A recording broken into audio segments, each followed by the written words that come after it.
Resident Producers Program. The program content is the sole responsibility of the producer and does not necessarily reflect the views or policies of Oshkosh Media, the City of Oshkosh, or Time Warner Cable.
Another edition of Eye on Oshkosh. I'm your host, Cheryl Hentz, and very pleased to be joined after a long 2-year break from being on the show. Jason White, to my left, he's the president and CEO of GO-EDC, which is the acronym for Greater Oshkosh Economic Development Corporation. So he was with us 2 years ago when the organization was just getting underway, and he had just relocated here to take over the position, and he's back to tell us where they've been and where they're going in the future. Joining us also is Audra Hoy. She is the Director of Business and Economic Development, and welcome. Appreciate you guys being here tonight. Glad to be here. It seems like it's been a long time, and yet it seems like it was just yesterday. Well, you've never been here, but it seems like just yesterday in some ways. The time really flies. Yeah, I think it was about the third day of my job, the day I popped in and visited you, and at that point I had just barely found the restroom. Yeah, so there's a lot I didn't know about the job then, but I've learned a lot about the community since that time.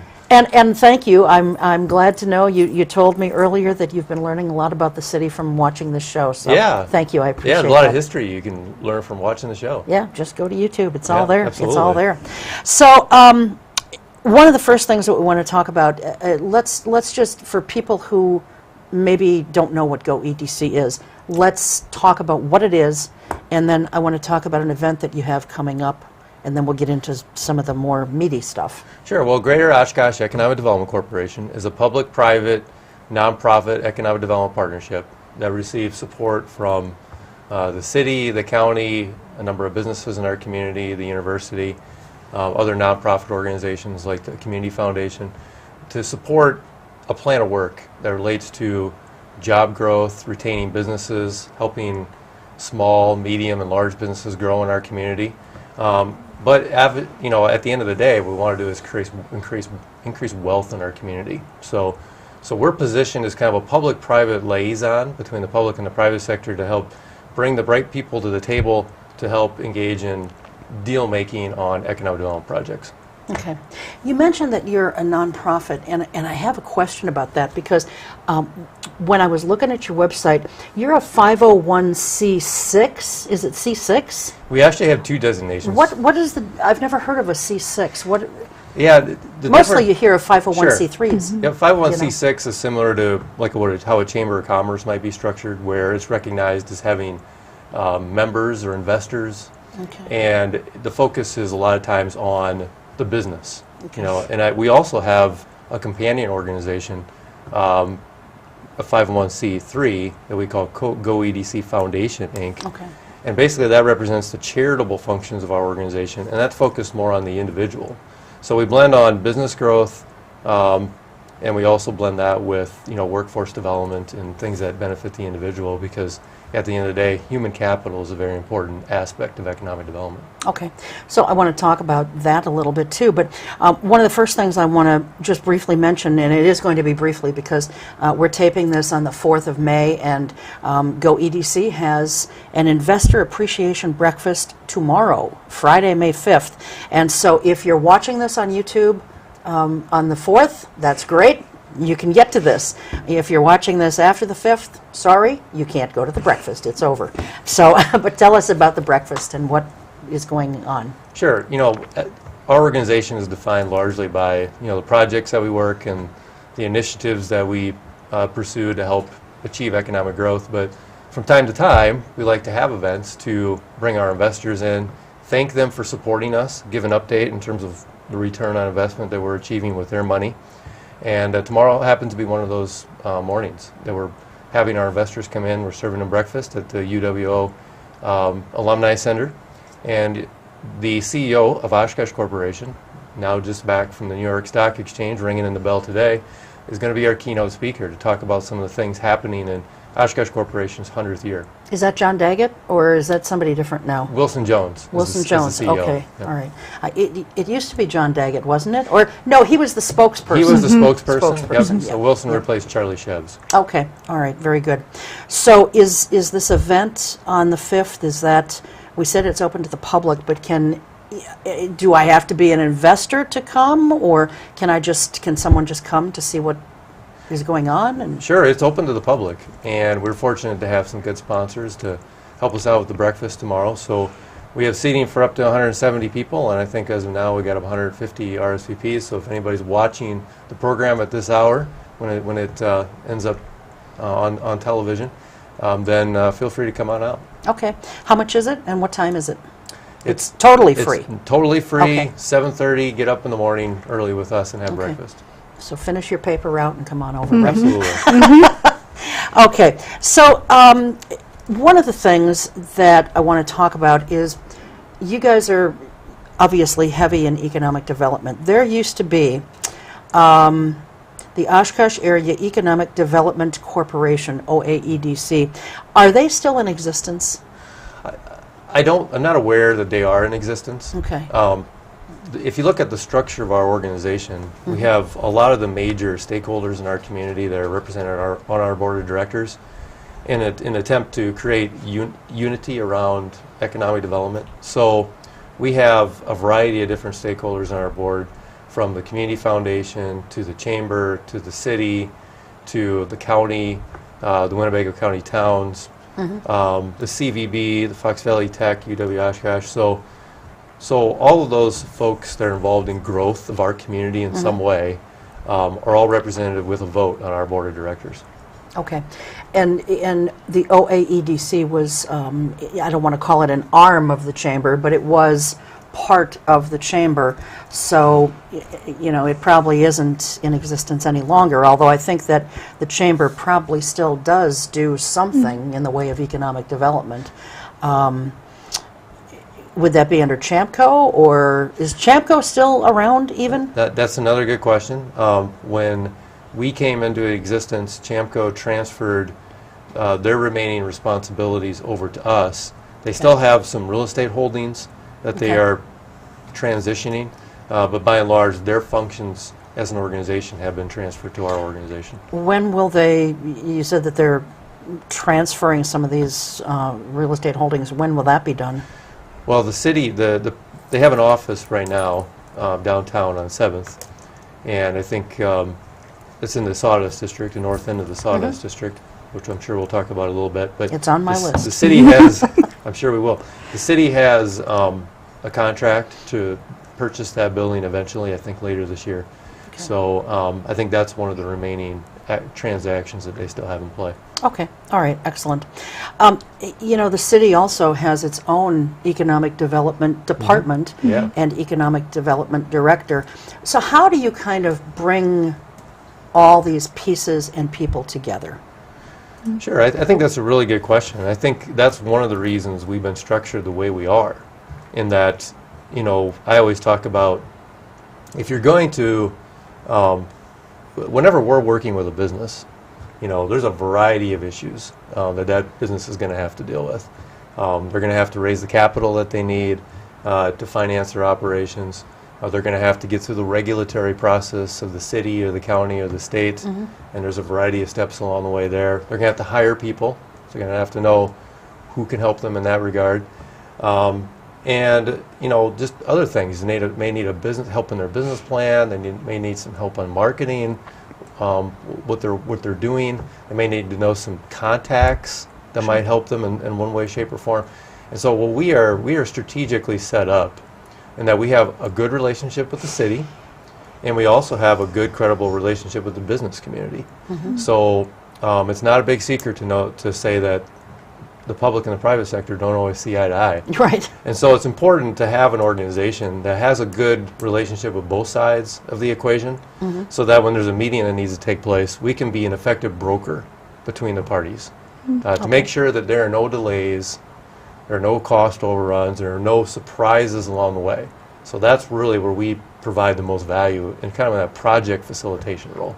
Okay, so if someone's out there and they're saying, you know, I'm trying to wrap my head around this, but I just can't. So really, you guys at GO-EDC are not actually seeking out economic development yourselves. You're working to bring people together to do economic development. You know, and I always say we're a resource for business. So I think you're always actively prospecting your community. You're actively selling your community because you want to let people know that you're a good community to live in, you're a good community to work in, you're a good community to do business in. But we're also looking at the businesses we have here, helping them grow and expand, and fielding the calls of the people that go, hey, I want to start a business and I don't know where to start. So whenever I usually have that first meeting with a business and they say, what do you guys do? I say my usual answer is we're a resource for business. If you don't know where to start with me. And if I don't know the answer, I'll find the answer or refer you to the person who does. Sure. And so we act as that, like I said, it's not only a liaison between public and private, it's just a liaison of multiple groups. So you can go, I know someone at Fox Valley Tech who can help you. I know someone here who can help you. And that's why those members are on our board. Right. And on your website, and we'll be putting that up throughout the course of the program, but on your website, you've got a lot of those resources listed. Like you've got SCORE, which is retired business people who, free of charge, help people set up and establish businesses. And again, help them kind of find some of those resources that when you're starting a business you need. So we want to talk about your annual report, which recently came out. What kinds of things do you want to highlight from this? Well, I think one of the reasons we also came to be was we wanted, the folks who founded this organization wanted to make sure there was an organization that tracked and measured what it was doing. Economic development, as we just talked a little bit, can be kind of an abstract concept to a lot of people. Everybody supports it, most people support it, but what does it look like? How is it done? And how do you know when there's results? So what we've tried to do with our annual report is quantify one of the things, our activity, but one of the things we do not do is we recognize, we do not take credit for what businesses do. Businesses create jobs. We don't create jobs. We want the business owner to be focused on running their business. So what we've tried to do in our metrics is a couple of things. Is one, track the job impact that the businesses that we've assisted, both from a job creation standpoint and also from a retention standpoint, which is also a lot of times just as important as job creation. We're keeping businesses in place and they're maintaining their workforce. So we track that. We also track investment. And Oshkosh has had a lot of success along the I-41 corridor. I think it's been a leader in attracting investment from a commercial and industrial perspective. So we track that in terms of how our projects stacking up from that standpoint. And then we also track how many relationships are we making along the way. So when you look at our report, you know, as you said, we've been around 2 years, but to date, our projects have resulted in, that we've assisted, have resulted in 568 new jobs, over 1,200 retained jobs, $63 million in new capital investment, and annually, we're meeting with over 150 CEOs or senior management company executives and just talking with them about what issues and opportunities and challenges they're facing, to making sure that the community is not a reason for that they're not able to grow here. And so those are the things that we track. What you'll also find in there are a few other things like testimonials, so that we're not just saying how great we are, but we actually have folks that we have assisted that can talk about the things that we have done. Sure. So I think that's also very important in this business too. So those are some of the things that we try to put out in our annual report. When you talk about 568 new jobs and 1,200 retained jobs, in what sectors are that? Is it kind of a spattering way across the board, or is it kind of focused like in manufacturing Sure. primarily? Or I know we're starting to become kind of a little mini Silicon Valley here in Oshkosh. What kind of sectors are we talking about? Well, I think, you know, when you look at the target industries that Oshkosh has gone after over the last handful of years, you know, obviously manufacturing is our bread and butter. It's where the most of the jobs are, it's where most of the businesses are. It's our identity. It will be our identity for a long time. We make things, we sell things all over the world. And if you look at our industrial parks, they are populated with very mature or high growth companies in the manufacturing sector.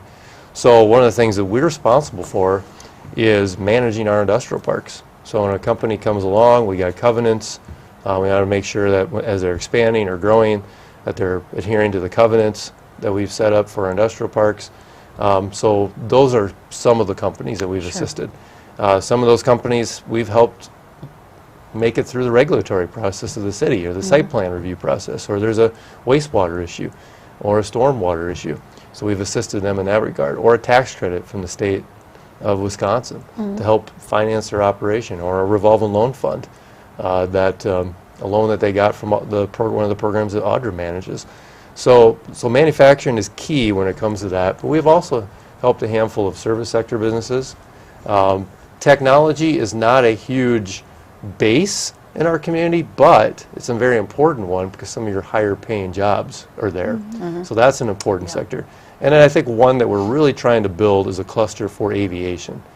Our identity around the world is aviation. We got some good companies here that are in the aviation space, but we think we can build upon that and need to build upon that to create even greater economic diversification. So how are you going about doing that within aviation? Because I know that's one of your areas of specialty. Yeah, I think and that all stems from about 5 years ago when we felt Oshkosh Corp's hit, because that wasn't just Oshkosh Corp's hit, that was Oshkosh Community's hit, that was Appleton, that was Fond du Lac, that was everybody that commuted in here and where they spent their money. So back in 2012, everyone went, we need to diversify our industry, because next time Oshkosh Corp takes a hit, which hopefully is a long way off, but next time they take a hit, it's more like a pebble in a pond versus a boulder in a pond. Or a tsunami. Or a tsunami, yes. So what we did was we went, we've got a lot of great workforce here that specializes in advanced manufacturing. We've got a great supply chain that sits in place. And so how can we work with those shops and see if they can diversify? Hey, John Smith Welding, you make a really good bolt. Can you make that same bolt for marine? Can you make that same bolt for aviation? Can you make that same bolt for trucks? And so that's kind of where the cluster came out of, was we're going to diversify our industry, but what is an industry that we are already known for as a brand? And as a brand, we are already known in aviation. So that was something that we knew we could capitalize on and we could build on. Okay. All right. Excellent. One of the biggest economic development things that I think people have been talking about lately is the Bucks D League, expansion team coming here, and they are going to be. I don't know if they've officially. I think they broke ground, but I don't know how far along construction is so far on the center itself. But what role did GO-EDC play in that? Well, January 2016. Had lunch, was introduced to a gentleman by the name of Greg Pierce and Kim Molitor of Windward Wealth Strategies. And they talked about how they believe that Oshkosh could attract the Milwaukee Bucks minor league team, because the NBA was requiring all teams in the NBA that did not have a minor league team location to find a location for minor league teams, because develop players that maybe aren't quite ready for the NBA, but could be with a little bit more seasoning. So very college players, for example, or high school players, they're very good.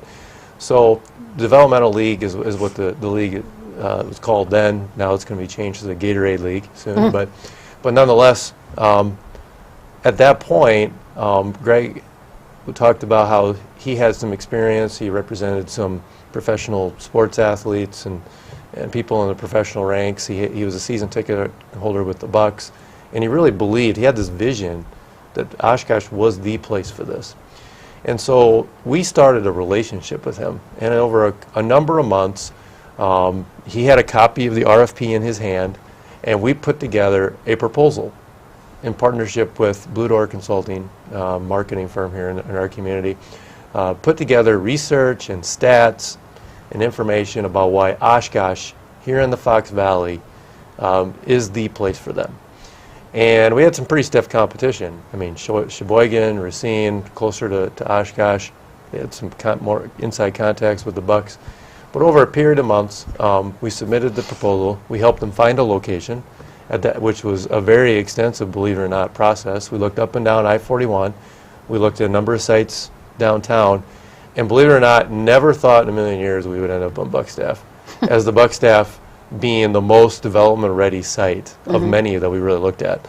So we believed, I mean, the Bucks came and visited in August, and they knew walking away, we had kind of a red carpet visit for them. They knew walking away, we didn't know at the time, that they were coming. By September, October, we had a pretty good idea we were going to be successful, we were going to win. But a lot of steps had to be taken, a lot of negotiation, a lot of steps with the NBA, the Bucks. So, but what that allowed us to do was to start planning with the city. So Bayland, construction, the city, us, when we're able to meet weekly to start planning out a project. So that by the time they announced a couple months ago, the plans were ready to go. So next Monday, they've been working out there, of course, getting the site ready, but next Monday they plan to actually start construction on the actual arena. So that's kind of how that process came to be. It's definitely one of the more exciting projects I've had the opportunity to work with in my career, just mainly because there's been so much excitement from the public, and that's very rewarding. Yeah. Well, you know, on your website, you've got a video that sort of talks about why Oshkosh should be the home to that league. And I don't know who was the brainchild behind that video, but it was a really well done video. You know, who did that? Do you know? Yeah, well, we have a marketing firm, Quill Creative, that we work with, and they put that together, and I think Greg just really enjoys telling the story because there's so many things that work in our favor. I mean, I think our intern at the time, but now somebody who's joined our team, Joe, he found actually a sports spending index. I didn't even know anything like that even existed. It said, I think on a scale of 0 to 100, people's willingness to spend on professional sports is like a 97 out of 100. Yeah. I mean, it was just unheard of.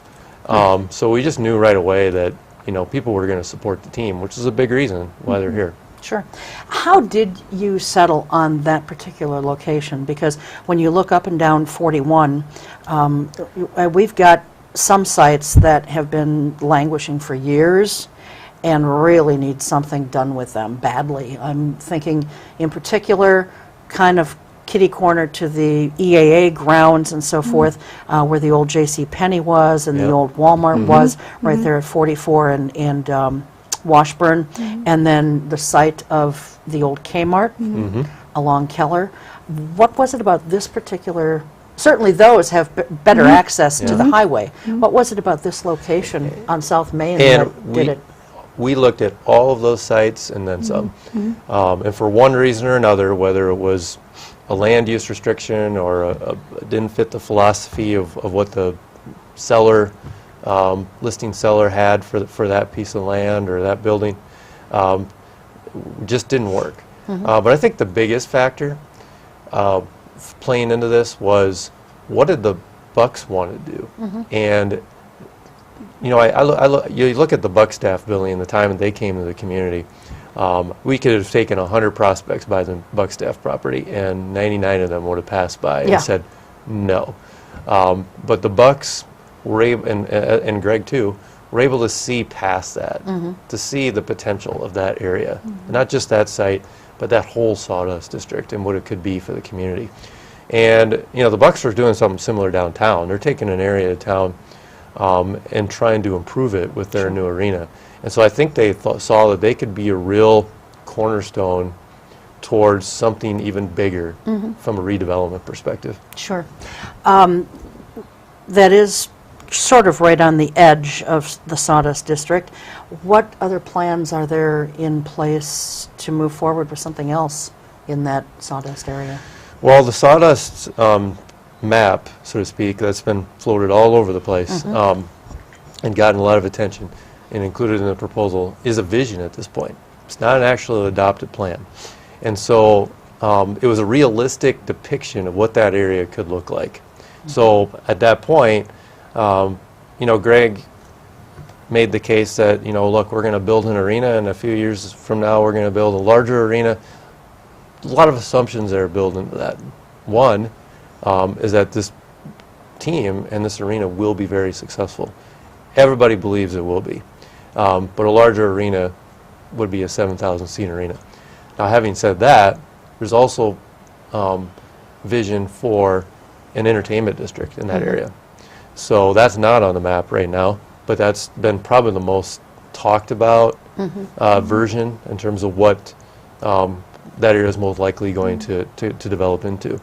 And then even further north of that is like an office park. There's also some green space and trail possibilities around that area. And then there's also the Pioneer, which obviously Dumke's team has been just persistently trying to make a go there of something, restoring that to a place of pride as it once was in the community. So after that, we're out of room. So some of the things you've seen is, for example, a project that Audra worked on is a brewery going across the street. I think you're going to see more of that type of activity on the west side of Main Street occurring as some of these plans start to come together. Okay. Well, I think this spills over. I think we have a focus on our central city. We've got a great university here that has great students coming out of it, and we want to keep them here because that is smart, young talent. Of course. That is the next generation of our community. So, and they don't want to live in a house in the suburbs at 22. They want to live on the river and walk to dinner and walk to Gallery Walk and walk to, you know, the Leech and go to Waterfest or go to a Bucks game. It's a focus on building up our central city to be somewhere that people want to live. It's walkable, it's ease, it's fresh, and that's really building up that new generation. Sure.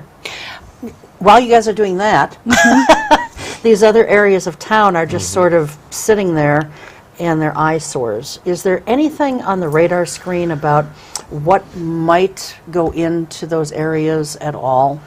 Well, the other Dumke, Andy Dumke, and his firm, they have been working on the Kmart property. So there's some storage, cold storage.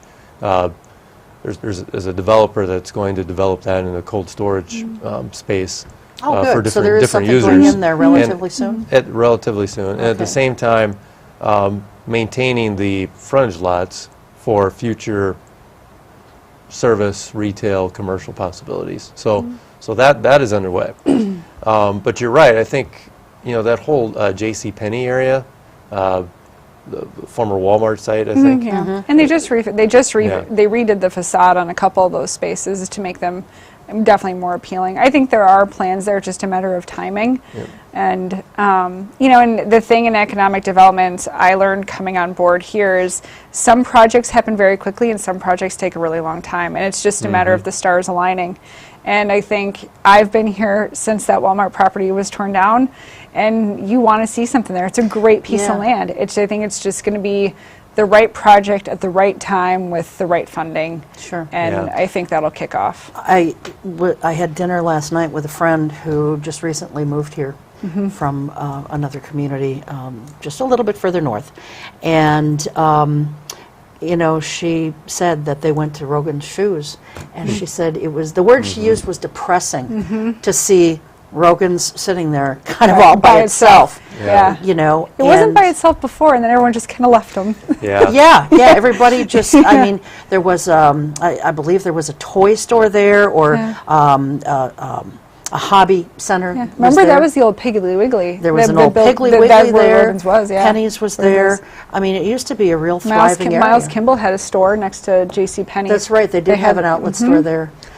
And there's certain kind of zoning, there's certain restrictions, obviously, because of the proximity to the airport, and so, you know, there's certain users that could actually move into that too. So that plays into some of that. But you're right. I bought a pair of shoes at Rogan's a few weeks ago, and it was a great, they're a good family-owned store. So yeah, they need some company around. Yeah, there. they do. They do. So let's talk about some of the other things that maybe are more of your purview than Audra, because you're sort of in charge of economic development. And, we all know that small business is what drives the country. Large businesses are great, but small businesses are really what moves our communities and our people in them forward. What things do you have available, whether it be within your foundation itself, or maybe resources to help small businesses, including the mom and pop, because a small business can be as few as 500 people, but let's talk about the true small businesses, like a mom and pop operation, or 25 and under. Is there seed money available? Are there business incubators that you guys can turn them on to? What do you have to offer to them? You bet, and you nailed it when it comes to small businesses. I think the latest statistic in our Oshkosh-Neenah market, about 80% of our businesses are 10 employees or less. So wow. that's a huge chunk. Yeah. 10 employees or less, and that's a lot. That's a lot. Yeah. So yes, we've got many resources, and I'll tackle that. I'll start with some of the business assistance side first, and I'll talk about the capital assistance side. When you mentioned miniature Silicon Valley, that made me smile, because the entrepreneurship part of what I do is I absolutely love it. I love meeting with entrepreneurs that have ideas and see where they're going, and there are things I've never thought of. It's kind of like my mini Shark Tank episode. So you have these meetings, and our ultimate goal is to help them find a place, help them with permits, help them potentially find funding, but along the way we need to help them get their business plan in place. Who's their market? What is their market? What are their projected revenues? How are they going to make this thing work? So some of the resources we have a wonderful small business development center at the university. Yep. And we've got Fox Valley Tech has the Venture Center, which is also, they have an e-seed program that helps entrepreneurs. They have a string of classes. And then underneath in the university as well, we have the Alta Resources Center for Entrepreneurship and Innovation, which is college student focused. So we've got various resources, and then we also, the university also has Venture Excel, which is another accelerator program, Aero Innovate, which is an aviation-focused accelerator program. So business resource-wise, we are really on the ground floor, and then obviously the Grind opened up right next door here, which is an awesome co-working space. So for those people who are ready to take the next step but aren't ready to find a place, but ready to get out of their garage or get out of their house, we really are, the Madison and Milwaukee really kicked it off, and we are right in line with them, and that is really exciting, because up here in Northeast Wisconsin, Oshkosh is running charge on entrepreneurship and getting people off the ground. So financially, we manage the city's revolving loan fund, which is a $2.5 million fund for businesses that have been in business 2 years or more and are looking to grow and expand. And that is money that can be for training, for equipment, property acquisition, staffing expansions, etc. That fund has a job requirement associated with it. Of every $25,000 loaned, one full-time job is created. So that fund exists and has existed and has been doing quite well. We've loaned over about $100,000 over the last year and a half. And so that fund is strong. But when we're sitting with all these entrepreneurs, we realize we don't have a way to help these entrepreneurs financially. And so we developed a Capital Catalyst Fund, which is Wisconsin Economic Development Corporation, WEDC, has a fund you can apply for, and it's a one-to-one match. So we reallocated some money from the Revolving Loan Fund, $125,000, to match an award from WEDC of $125,000. So in July of last year, we have a $250,000 pot of money to invest in entrepreneurs. And there's a potential that next week that pot of money will be gone. And that's awesome. And some of it is a grant, about $40,000 of that is a grant. The rest is in loans. And that is money that is invested in primarily high-tech growth sectors. So advanced manufacturing, IT, medical, bioresearch, aviation, aerospace. And then we do not do retail, restaurant, or hospitality with that fund, because we're looking at high-tech growth. Sure. and those are standards set in place by WEDC.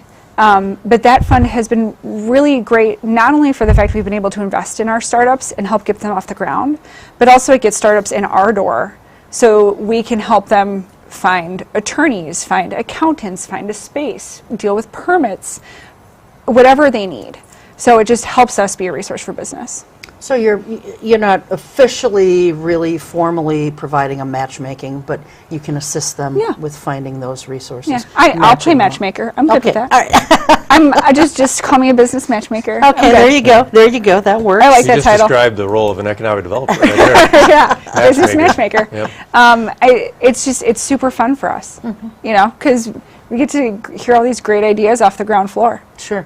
What, without breaching someone's confidentiality, because we don't want to put some great idea out there that someone hasn't really brought to fruition yet, but what are some of the more newer, that's not even proper English, but what are some of the newer ideas that you've heard recently that are kind of cutting edge and exciting?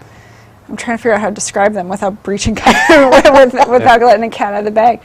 I can't say much, but we've got a lot of really great young, smart talent.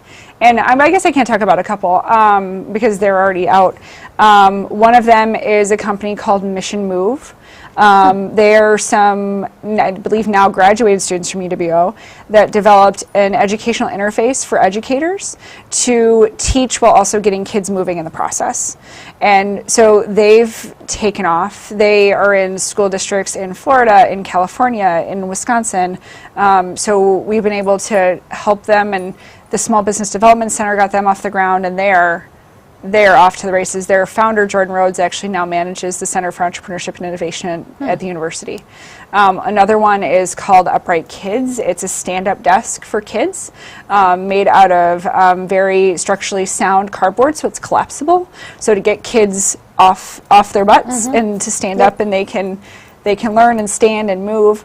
So those are some of the. And those are coming out of Oshkosh. Sure, yeah. And there's some other great ones that I can't divulge too much, but we also have some great breweries in our town, and we just have great, young, smart people. And not only young, of all ages. I've sat with people of all ages, but we need to capture that. And that's why the fund exists, because we knew if we didn't have some type of funding to help support them and capture them, that they would scatter. Yeah. And we want to keep them here. Sure, of course. And by the way, you talk about innovation from entrepreneurs. It also happens with our existing companies too. I mean, one of the things we, I come from Iowa, Wisconsin's the same way. We don't brag on ourselves, like some other states do. Businesses are kind of the same way. You'd be amazed at some of the innovation that's taking place at some of our companies. Talked to a company the other day that makes the plastic figurines for Small World at Disney World, Disneyland. And just a lot. We make trucks, yes, but there's a lot of things that happen in our manufacturing facilities on a day-to-day basis that the average person would have no idea of. Okay. All right, good. Well, just one thing in particular that just kind of came to mind as you were talking, Audra. I can't think of what the business name is, but you go in and you can smash things. Rage Room. Rage Room, okay. I mean, it's stuff that, I don't know, do they have things, if you don't have something that you want to smash and destroy, do they have things there? Oh, yeah. Okay. Yeah. So it's a place to just go in and just bust crap apart. Yeah. They have a great partnership with St. Vincent de Paul. And so things that have sat on the shelves for too long, they acquire, and it's great. And they also have like a Nerf arena, so you can have a Nerf battle arena as well. And and he's got other great projects come down the line. He's been a great entrepreneur to work with. Yeah, I mean, little things like that we all want to take our anger and our stress out on something at some point, whether it's a punching bag or just throwing a pillow around or whatever. And what a great idea. Yeah. And he doesn't, I don't think he charges that much. I mean, I'm not promoting him or anything, but because I can't. But you can't just, you can't think of a better way of doing something constructively. And rather than having road rage or whatever. Or being an eye in Oshkosh, taking your rage out there, right? Yeah. Well, fortunately, we've not had too many issues like that. One issue that I have heard about, and it keeps resurfacing time and time again when I'm talking to folks, is that, we have a lot of poor people in our community, some who don't have cars, some who maybe don't have a driver's license, and yet they have the ability to either be hired or they currently have jobs, but they don't have a means to get there. Mm-hmm.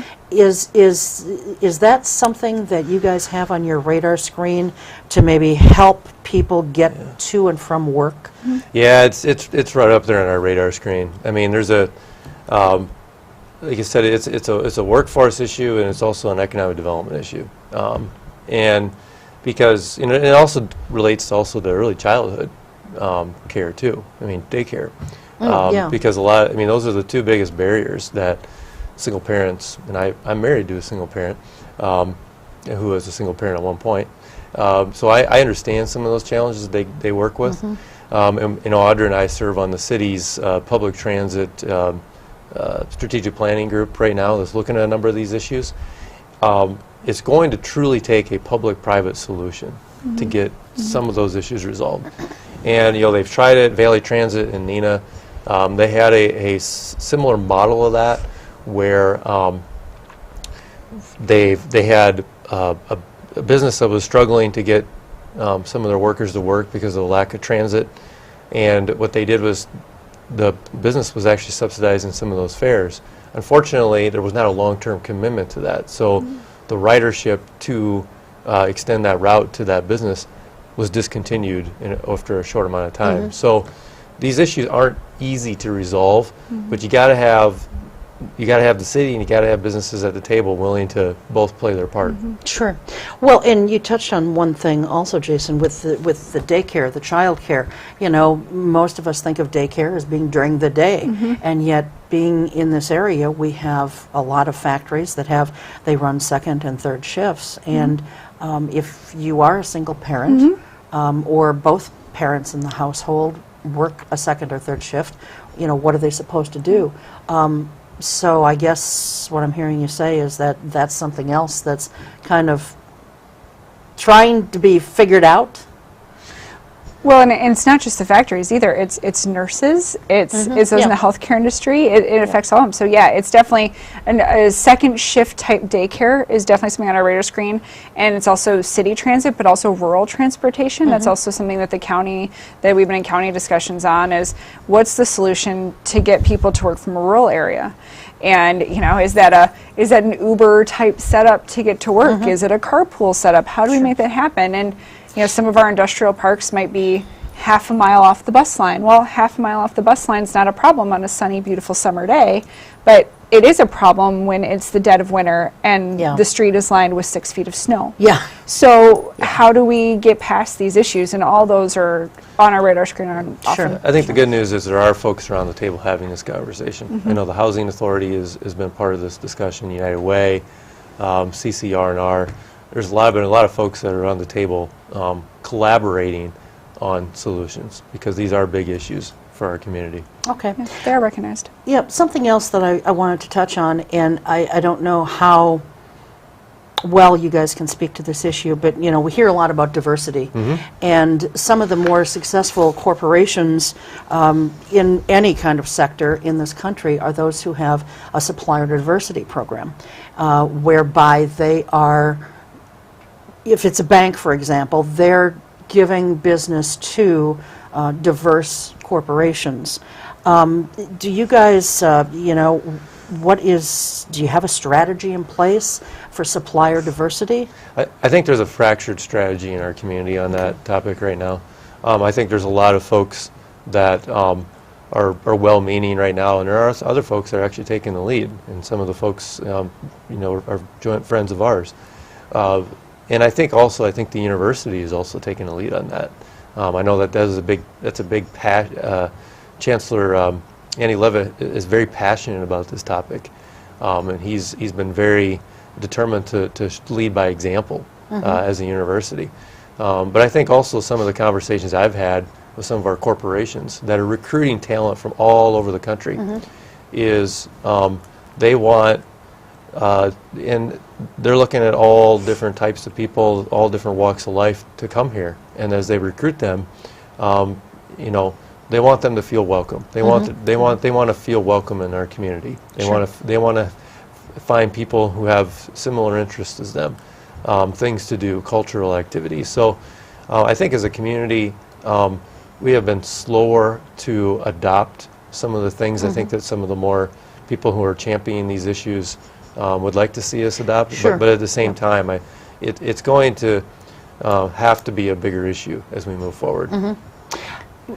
There's two different things. I think, you know, that has to do with creating a diverse and a welcoming community. And then what I was actually asking about, and I apologize, maybe I didn't explain it clearly, is a supplier diversity program that companies have, whereby they give X amount of percentage of their contracting opportunities to diverse corporations that are minority-owned, women-owned, veteran-owned, that kind of thing.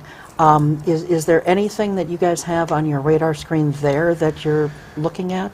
You know, we had, interestingly enough, in this public transit strategic planning group that we're a part of, that did come up because, you know, government, if they receive state or federal funds, they have to be aware of that. They have to make those contracting opportunities available to women and minority-owned businesses, at least give them the opportunity to bid. And so, yeah, I think that the challenge we have in our community is we have some, we have probably more women-owned businesses than we do minority-owned businesses. But nonetheless, you know, I think just it's a bigger issue. I think just even representation on in our community and positions of leadership, civic and business and boards and nonprofit boards, elected representatives. I think it feeds into a larger picture of the kind of community that we want to be. Sure. So what do, and both of you can answer this question really, I mean, what do you consider to be our strongest points in Oshkosh? And conversely, what are some of our weaknesses? And how do we overcome those? So it's a three-parter. Yeah, three-parter. I'll take the strengths, you take the weaknesses. I moved here in middle school. Spent my summers here prior to that, officially moved here in middle school, and then went away to college, moved to Detroit for a while, then came back. And so I've gotten to see the community change and evolve, and made the choice to come back and, you know, raise my family here and be here. And I think the strength of it, and I'm not the only one who I've seen do that. I think we all left here in high school and went, see ya, never coming back, and we all came back. Because it is a strong, it is a solid, it is a genuine community that I think we're the epitome of Wisconsin nice sometimes, which could be good or bad.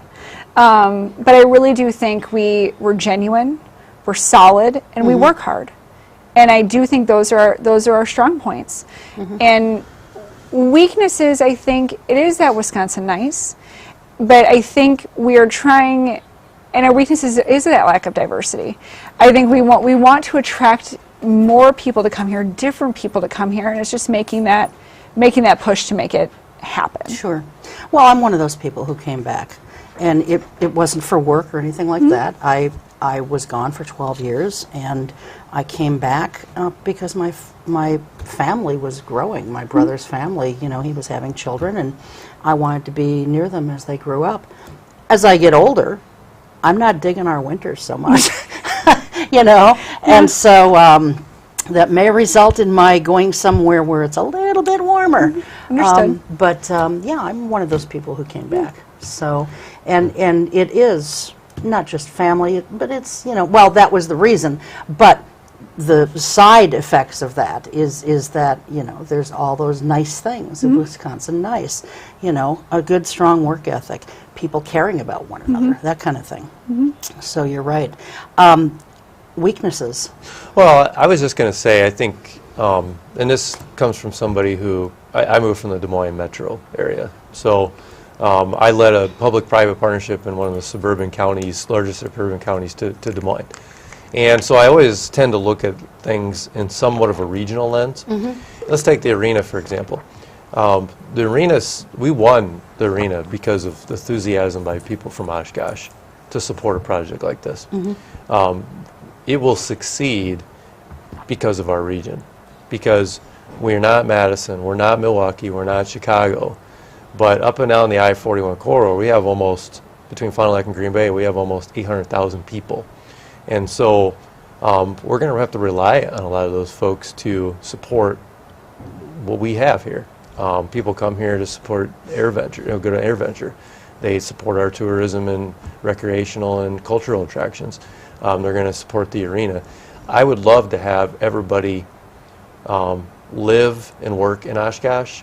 In some cases, only people are going to work in Oshkosh in some households, and some people, then they'll live somewhere else. In other cases, they'll live here and they'll work somewhere else.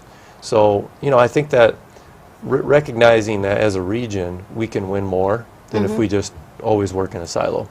Sure. I think is also always important. Do you have some numbers by chance on, or percentages on how many people are living here and working somewhere else, and on the flip side of that, living somewhere else but coming here to work? We do have some of those numbers. I don't have those at the tip Sure. of my tongue tonight. We do have them pretty accessible. In fact, we had them as part of the Initiative 41. I think I remember Effort, them but- off the top of my head, but I don't want to There's shoot a from lot the of hip. there's a lot of flow back and Yeah. forth, and I think the interstate has only made that even more possible. Sure. I personally know of a lot of people who commute, both here and out of town. Yeah. So, I don't remember the exact numbers, but I do know more people commute into Winnebago County than commute out. okay. Right. So I do know that for sure. I just can't remember the exact percentages. Well, I know that, you know, our friends in Fond du Lac County said that when Oshkosh Corporation several years ago had their 800 to 1,000 layoffs, 25% of those layoffs occurred by people who lived in Fond du Lac County. So, I mean, we definitely have a interconnected region. Mercury Marine, when Fond du Lac kept Mercury Marine, that had an impact for a lot of people in Oshkosh Sure. that live here and work there. Sure. So, And yet Fond du Lac has, you know, it's had, unfortunately, its share of losses too. You know, Giddings and Lewis, I can't remember if Giddings and Lewis closed or if they were bought out, but I mean, certainly there were a lot of people who worked there. By five. Five is still there. Yeah, I think because isn't that the new? I Yeah. think they were acquired by. Maybe. Okay. Yep. So how do we overcome some of the challenges that we have? Are we able to? Well, I think the sky's the limit with us here. We have everything that we need, and that's one of the reasons why I came here. We have everything that we need to be successful. We really do. You know, it's a challenge in every community to get everybody working in the same direction, singing from the same sheet of music, and it's not always possible. I mean, we don't live in utopia here. And everybody's utopia in this business is defined differently by whoever you Sure, talk to. yeah. But I think the main thing is just people who are committed to being at the table with one another to talk, and that people respect what somebody else brings to the table. And we listen. And I think that's really hard in this day and age to listen because everybody's got a point of view. So I think just our community continuing to have well-established priorities, and I think our community does. We're focused on improving our neighborhoods, improving our downtown, improving our infrastructure, being aggressive on economic development opportunities. I think those are good things, and if we continue to work together on those, then I think we're going to continue to even be a better community. Sure. You've been here now 2 years. You know, how have you seen it change in the last couple of years? Well, I think one of the things that surprised me was, you know, when I first came here, I had people that told me, hey, it would be great if we were like the Fox Cities and we had people that are willing to step up to the plate and, you know, invest in our downtown or build a building or whatever. So it'd be great if we were like some of those other areas where we had people willing to do that. Well, we have a lot of people doing that right now. You know, we met the other day with an entrepreneur that's doing some work on the Eagles Club. Greg Pierce, nobody knew. Very few people in our community, because they have so much business outside of this community, knew who Greg Pierce was before he stepped out and put this arena project together. We talked about the Dumkeys, the Morgan Partners, the things that they're doing along the river. And so I think we now have a lot of folks that are stepping up and putting themselves on the line, putting their capital on the line to make things happen. And it's because of private sector coming together with the public sector to create public-private partnerships to move things forward. Okay. So, Excellent. So any closing thoughts that either of you guys have for people? Well, I've talked a lot, so I'm going to defer to Audra. I'm going to second what I think the trajectory is, it's nothing like I think we've ever seen. We've got a lot of people willing to put money into our community to invest in our workforce, invest in business, invest in infrastructure, focus on diversity. I love your mini Silicon Valley. I'm going to keep going back to that. I think we really... I'll use it whenever I can then. We really are we're on the cutting edge in a lot of things. And I think if we just keep chugging forward, we keep doing what we're doing, it's going to go somewhere great. Okay, good. Now, if we can just get some of our roads done and, some of these, and I know the city's working on it, but, you look at Oshkosh compared to some of the other cities around, and it has a negative look to it, kind of a rundown sort of low-class look. And that breaks my heart to say that because I'm from here. But, we've got to somehow get looking a little bit more top-notch and professional. Some of that's in the works. Good, It's in good. the works. Well, you're leading a whole nother hour on public policy issues, but certainly, I think to continue to have available dollars to invest in our infrastructure on all levels, I think is important. Yeah, exactly. Yep. All right, very good. If people want more information on anything we've talked about tonight or the organization as a whole, you can go to greateroshkosh.com, and I think we've been putting that site up throughout the show, and it's there now. So that's good. And thanks, guys, very much for being here. We appreciate it so much. Thanks for having us. And thank you. Let's not make it another 2 years. Yeah, this is fun. We should maybe do like a once-a-year kind of checkup. Yeah. I'm glad I bugged you. Glad I bugged you about Yeah, this. thanks for reaching out. I appreciate that. And keep watching the archive of shows. Because I'm sure you haven't seen them all yet. Anyway, in closing, I just want to say that if you're out there looking for, and you live in the Oshkosh area, and you're looking for an opportunity to volunteer, we're losing some of our crew members here when school ends. They'll be graduating and moving on to go to college and so forth, and so we're looking to beef up our crew. It is a volunteer opportunity. We don't have the money to pay, but if it's something that you want to do, it's a great way to learn about the city, get a little background in television production, and we'd love to talk to you about that. So give me a call or email me at the address that was just up on your screen. Maybe we can put that back up one more time so that folks can grab that real quick, and I'd love to chat with people. So anyway, that's going to do it. Thanks again to my guests, thanks to the crew, and thanks to all of you. We'll see you next time. Until then, take good care. Keep your eye on us. We've got our eye on Oshkosh.